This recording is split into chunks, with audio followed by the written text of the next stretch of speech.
set the record straight, where is Zaldico? Because the term of the Justice Department, that he is under the jurisdiction of the Czech Republic, is a very broad term, the jurisdiction itself. It can be anywhere as long as it's in the territory of the Czech Republic, or it can be in a detention facility. Where exactly is Zaldico?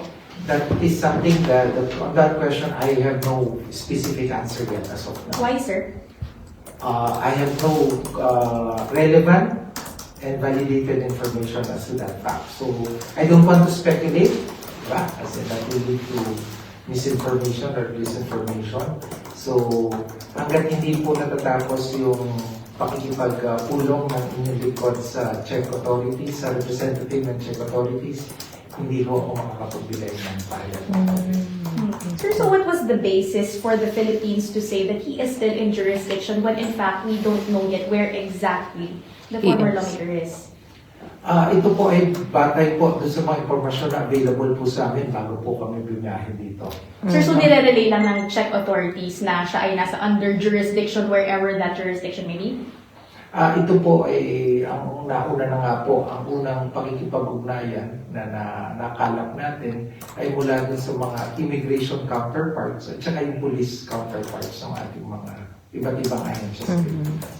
So they actually admitted or sent the message to you that Zaldico is in their jurisdiction. Yung particular na mensahe, no?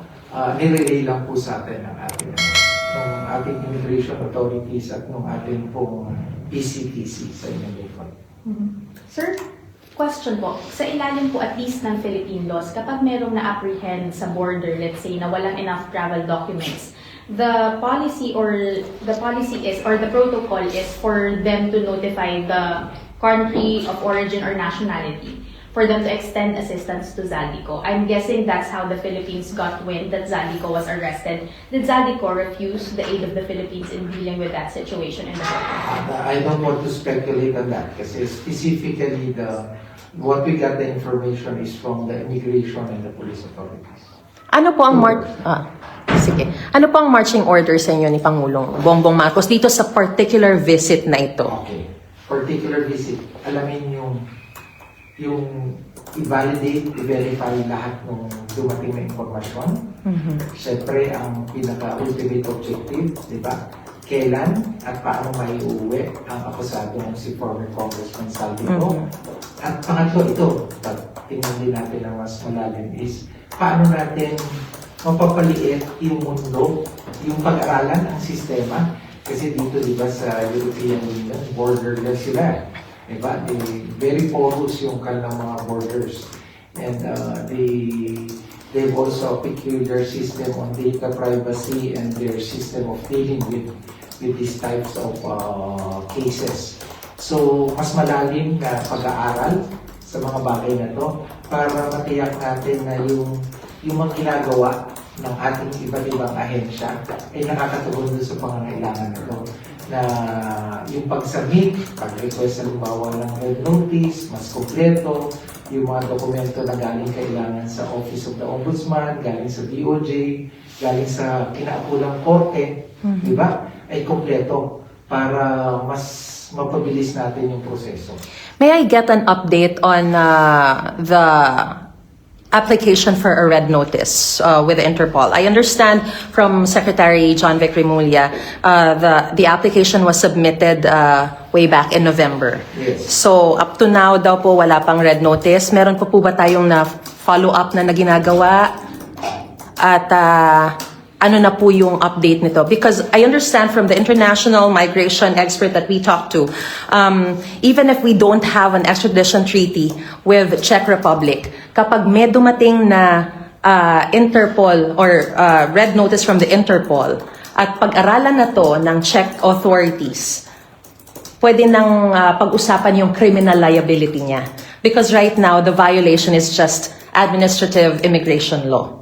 Yun lang po yung violation. So, hindi pa nila pwedeng tignan yung criminal agad-agad, according to this expert. So, once the red notice from the Interpol is released and is given to the Czech authorities, may posibilidad na raw po na pag-aralan na, busisiin at imbestigahan yung kanyang criminal liability, and then there's a possibility for an extradition. So, kumusta po yung ating application for a red notice? Application sa red notice. Okay. I saw that document. It's a November 24, no, application for a red notice from the PCTC. To date, no, as far as our records duly verified and validated, wala pang red notice as of today. Some of our team will be flying in, no, this weekend, no. They will be bringing in all the documents, no, that we know may still be needed for the successful issuance of the red notice. And yung specific update doon, wala pa, no, as of this time. So what information already is available to the public, that's what's also available to us. But definitely, before I end my trip, no, we will have an update on that. Kaya nga, kasama ako at kasama yung PCTC for this trip. Secretary, what do you think is causing the delay? Is this usual, yung once a government requests or applies for a red notice, ganito po ba talaga katagal yung bago maglabas? Or merong possibility na tinitignan din nila yung persecution angle kaya hindi kagad nilalabas yung red notice? I don't like to speculate. No? Yeah, but in terms of yung pagiging usual nito, yung ganito po ba katagal after a government requests or applies for a red notice, ganito po ba talaga katagal bago maglabas? And what do you think is causing the delay? First, I don't want to speculate if there's an undue delay or otherwise, no? But I don't think there's a due delay. Bakit? Kasi tingnan natin yung case of recent. Yes. Recent memory natin, yung kay Atong Ang. Diba? Okay. The arrest warrants were issued last year din, no? So pag tingnan nyo, parallel, no? Ganun. Parallel, no? Yan ang Ganun din ba of recent event, no? Yan siya pinaka-latest na lumabas, di ba? And you've reported that, no? That the red notice for the accused Atong Ang was issued last week. How long did it take for the red notice to be issued? We'll relate to you the relevant information. I don't want Okay. to give you So more or less, this is like the average duration or time period. It should be coming from the PCTC, the data. Ayaw ko sabihin sa yung ito yung average ito. Kasi that would be speculating on my part. Sir, what are the bottlenecks when it comes naman po doon sa pag-release or pag-turn over ng check authorities kay Zaldico to the Philippines? Ano pong domestic laws are they citing kung bakit po hindi pa po nila ma-turn over agad si Zaldico if they have custody of him? Wala The pa kami Philippine ganong authorities? pag-uusap. Wala pa. Kasama pa. Sir, kailan po scheduled yung meeting nyo? I understand it's not going to happen today. Yeah, So it's next week. It's not going to happen today. Yes, hopefully very early next week. Very early next week. How long are you gonna stay here in Czech Republic? My flight back is by the 30th. I'm supposed to be already back in Manila. Philippines. 30th. So yun yung flight, yung return flight ko. On the 30th, I'll be already in Manila. What do you hope to discuss with your Czech counterparts next week? Yes, basically, maraming bagay. Ang ultimate na layunin is, di ba, paano natin magkakaroon pa ng pagmumula ng cooperation para yung mga ganitong insidente mas mapabilis, mapadali. Kasi alam niyo yung ang katotohanan nito, pareho natin ang Czech Republic at ang Pilipinas, di ba? Pumima tayo pareho dun sa UNCAC, di ba?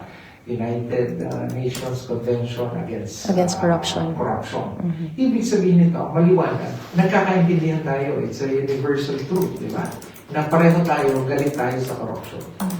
So, ang ating paniniwala ay dahil dito sa common na paninindigan ng dalawang magkaibigang bansa ay magtutulungan para mapanagot yun, dapat mapanagot. Sir, dun sa instrument of ratification ng Pilipinas, meron po bang exemption when it comes to the UNCAC's extradition article? Sa pagkakaalam ko, I have yet to see the document. We need to verify, no? Pero sa pagkakaalam namin, it was 2006 pa. We need to revisit the document. So, sir, wala rin kayo Wala information kang- dun sa walang information. for the instrument of ratification of the Czech Republic. Wala pa kami. That will be discussed in the meeting next week as well. That could be discussed. I don't want to preempt yung where we will flow.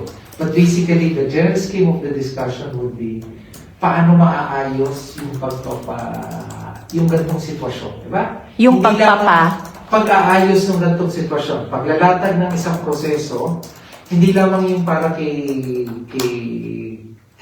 former Congressman Saldico. Yung similarly situated na sitwasyon na naranaguan yung akusado, at paano pa magkakaroon ng sharing and cooperation between police authorities. Sir, at home, there is also speculation that Zaldico applied for asylum in the Czech Republic. Can you confirm that as of now? I cannot confirm that kasi that information is not visible to me. Sir, so pag nag-meeting kayo ng Czech counterparts po ninyo, is it safe to assume by Monday? I don't like to. So right now, you still don't have any schedule with them yet. Pag nakausap niyo po sila, ang priority natin is UNCAC or deportation. Well, whichever is fastest.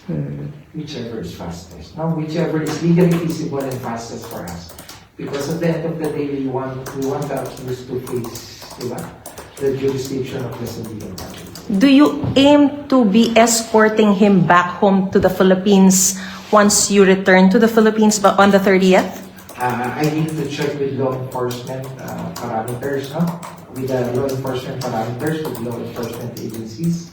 If it's not feasible, why not? Diba? Again, as I earlier stated, we would pursue the fastest way.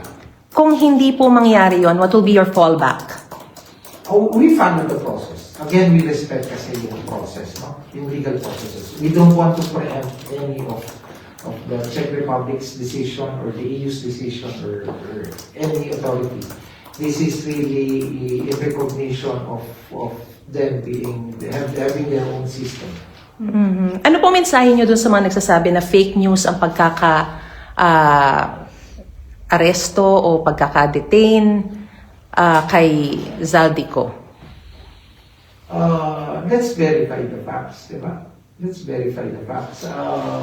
Maliwanag po sa informasyon na nakarating mula po sa immigration at police authorities natin na nagkaroon po ng tempo na si former Congressman Saldico ay nasa ilalim ng jurisdiction ng Czech authorities. Sir, gaano po ka-recent itong information na to? Because yung iba po sa Pilipinas, some experts are saying that yung kung nasaan si Zaldico may change day by day. Yung status ng pag-stay niya under Czech jurisdiction may change tomorrow, may change in 2 days. How recent is the information? That information is relevant to me nung Tuesday, nung nag-press briefing ako. And what guarantee do we have that the Czech authorities could keep him in their jurisdiction? That he has no authority or right to get out of Czech Republic? There's no such guarantee. So there We need is to a- respect their law. So there is a possibility na he may have gone out of Czech Republic already. Possible. And what would be the safety net, sir, kung sakaling wala na po pala dito sa Czech Republic si Zaldico? Well, we're exploring all things. Basically, ang natin dyan would be the red notice. No? But this is actually, pag tinignan niyo itong scenario to, instead of us, di ba, looking at Portugal, looking at other places, no? We know he's in Europe. By what capacity? I understand he has no Portuguese passport to begin with. And his Philippine passport is also cancelled. Yes. Yes, exactly. Pinaliliit natin ng mundo yung, di ba, ni former Congressman Saldico. Sir, I understand, and based on research and based on what we also got from this international experts, some 4 years ago, meron naman din tayong binalik na Czech Republic na national dito sa kanilang bansa dahil meron siya mga kinakaharap na kaso dito. So even without the extradition treaty, ibinalik po yun ng Pilipinas sa gobyerno ng Czech Republic. Will we be using this instance or incident na parang hihilingin din natin dahil nagbalik tayo in the past? Dahil may malaking kasalanan na ginawa tong national nila. Kaya binalik natin sa kanila. So, pwede ba natin itong maging, reason para hilingin din itong napakahalagang tao na dapat managot ng sa mga corruption cases and malversation cases that he's facing in the Sandigan Bayan? Yes. Gagamitin niyo yun? As I earlier stated, diba, basically, our Department of Foreign Affairs will quarterback basically all our moves here, no? Ang papel ng DOJ would be on all the legal framework on bringing him back. And of course, kung yun ang, babalikan ko, yung pinakamabilis at pinakamabisang pamamaraan para mapabalik siya, yun ang gagawin natin. And what is that mode, sir? Ano po yung nakikita nyo ngayong pinakamabilis and pinakamabisang pamamaraan? Well, subject to the internal processes and the internal system of the Czech Republic, di ba? It would be deportation. Sir, pero sabi natin kanina, where there is uncertainty that he is still here. So, paano po magiging feasible yung deportation if there is a big chance na wala na You're siya going here? back again the question, di ba? Kaya tayo nagpiping-pong, di ba? Again, di ba? We after we verify, we validate all the factual settings, then we can move forward. Diba? That's precisely the purpose of my coming over here in the Czech Republic and meeting and requesting for that meeting with the Czech authorities. Secretary, what would you say is the slippery slope, the bottleneck on bakit po medyo challenging for the Philippine government na, in your words, paliitin yung mundo ni former Congressman Zaldico? Challenging would be, syempre, we need to deal with and respect the authorities of other sovereign states, no? We need to be familiar, and we need to recognize the peculiarities of their system, no? The challenge also is distance, diba? Distance, doing it. And peculiar to EU, diba? They can cross borders here freely. Sec, sino exactly or ano-anong mga departments ang makakapulong ninyo next week from the end of the Czech Republic? Yung justice, or will it also include someone from the foreign affairs, from the police? Paano po ba? Sino ang makakapulong niyo exactly? Requests have been made, diba? Requests have been made, basically. To whom exactly? Actually, yung counterpart natin, which is the Minister of Justice.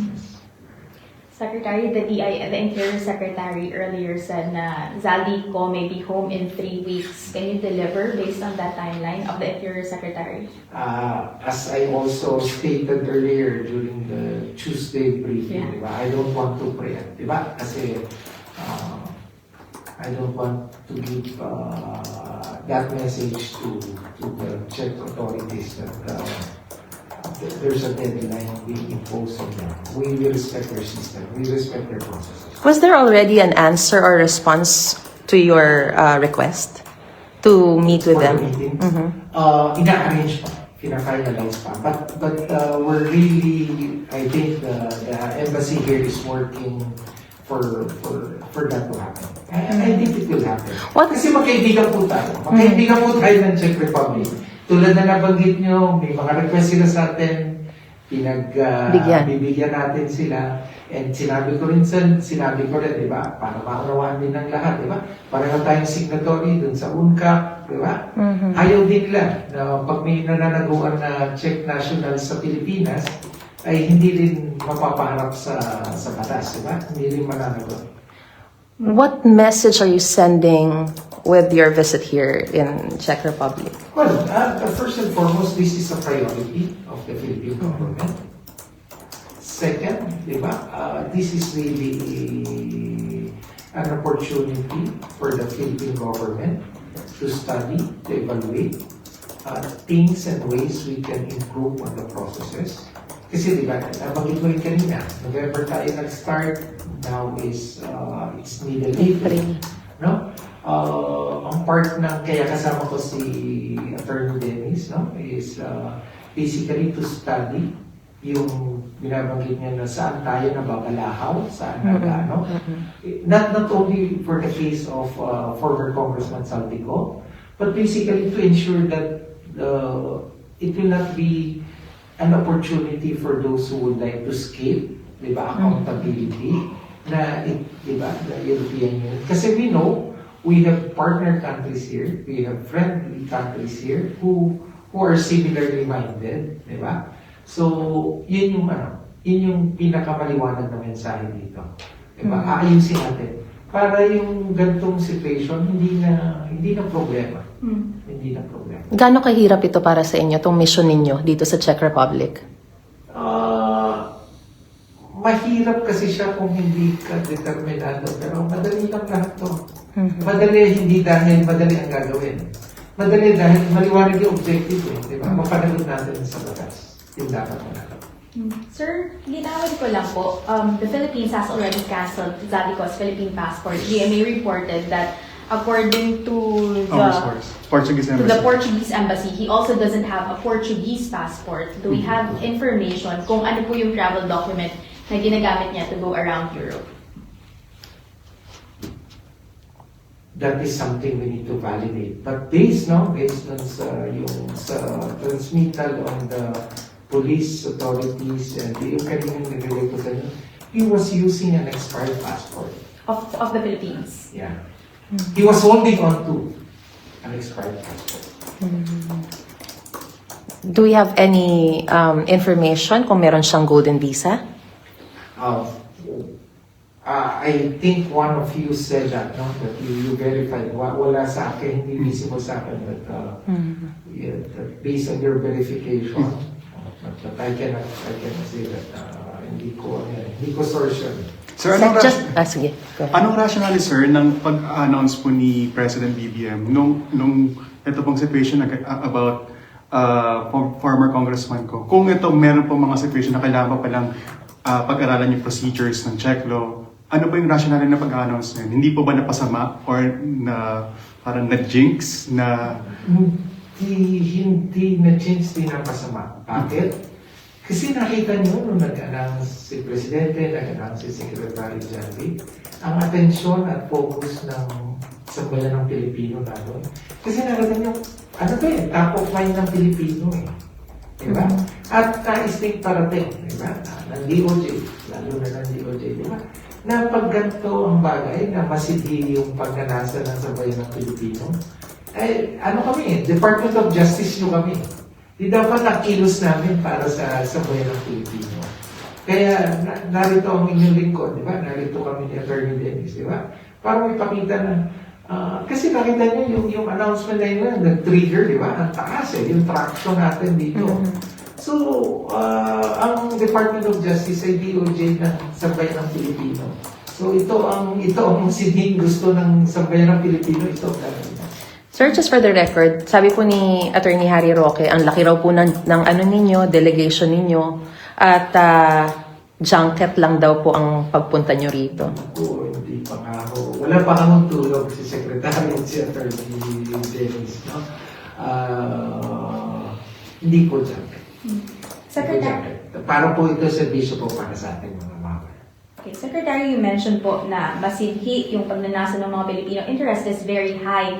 And probably when news comes out later on or tomorrow, maraming madidisappoint because apparently hindi may uwi si Zaldico. We don't know exactly where he is. There is a chance that he is no longer in the Czech Republic. How will you deal with criticisms that say na baka premature po yung naging announcement doon sa pagkakahuli in the term of the President last week? I don't want to speculate na baka premature, no? Of course, it could be a reality 5 days from now after my meeting, di ba? It could be a reality. I'll report to you again after my meeting with kung ano yung na-validate at na-verify natin. But again, we move forward based on empirical data, based on what's true. That's why mahalaga malaman yung facts, di ba? Then, from there, we can move forward. May disappointment, possible, di ba? Kasi mataas nga, masibli yung pagnanasa. Pero, ang ipararating natin sa ating mga kababayan, kung ano man ang sitwasyon, di ba? Hindi naman bumibitaw ang inyong Department of Justice, di ba? Narito ang inyong Secretary, narito si Chief State Counsel, di ba? Inaaral natin yung tamang proseso. Kasi ang tamang desisyon, magbubunga lang sa tamang datos. Diba? So we need to verify, validate first the facts. So sir, ano ngayon, bali ang situation po ngayon is DOJ and MOJ na pong nag-uusap. Hindi na po kayo nakikipag-usap sa police or lagpas na po ba tayo sa level na yun? Alam niyo yung pag-uusap, patuloy yan eh. Network yan eh. Diba? Yung mga counterparts sila eh. Patuloy na nagsasalin-salin ng iba't ibang impormasyon. Diba?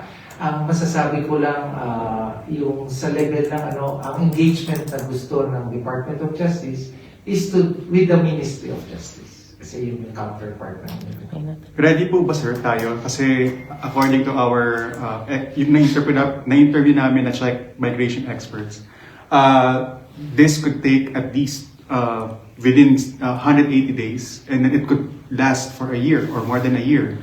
So meron po ba tayong plan for that if the situation gets prolonged? Hindi naman ako kailangan mag-stay dito ng ganong katagal. Diba? At marami pa rin tayong trabaho sa public power.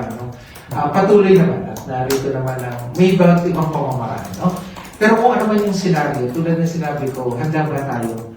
Dapat kasi maging handa ang gobyerno. Diba? Kung ano man yung senaryo. Pero ang pagmumula ng paghahanda kasi, ma-validate muna natin, ma-verify natin kung ano yung talagang factuals yun. Diba? And after I will also give another report, no?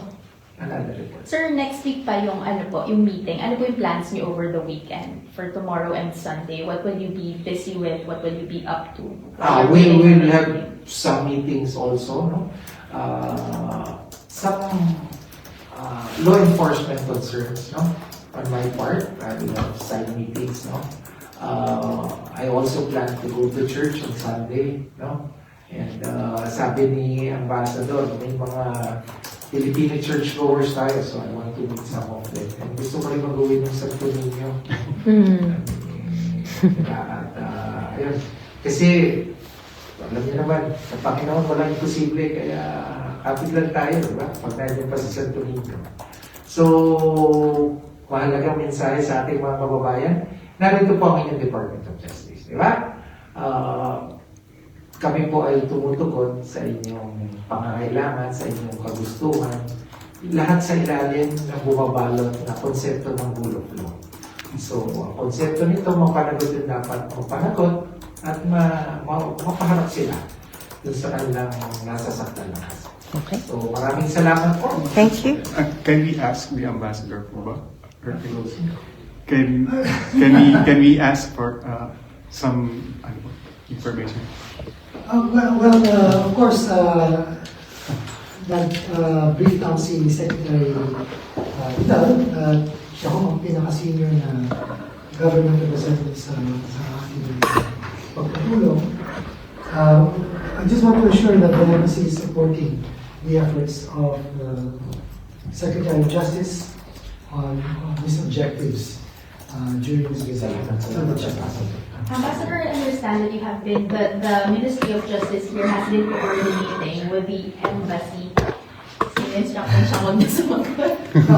I think it should be made clear that the Czech government, as the Philippine press has experienced, they are very, very strict in their protection of the rights of the individual and the data privacy regulations of not only the Czech Republic but also the European Union. So we, as the Secretary and the President said, we will respect the legal processes here in the Czech Republic and tayo po ang dayuhan dito. It is their legal process and we will respect that. Okay. Siguro last question po kay Secretary. Yung nomenclature lang po, kasi di ba nabanggit po ni spokesperson Polo na hindi raw po arrested yung tamang term or hindi raw po arrested. So, sa mata po ninyo, sir, ano po yung what happened to Mr. Ko? Ano po yung Tamang term. na binanggit sa inyo ng Czech authorities or Czech counterparts? Wala pa tayo doon, no? I think I'll stick with what Fiscal Martinez already relayed, no? I'll stick to that until and after I did verification after my meeting with the Czech Republic. Okay? So until now, sir, talagang kayo po ay blank pa rin kung ano pong status ngayon ni Mr. Ko and kung ano po yung mga case or at least yung situation niya ngayon. I already responded. Okay. Thank you, Secretary.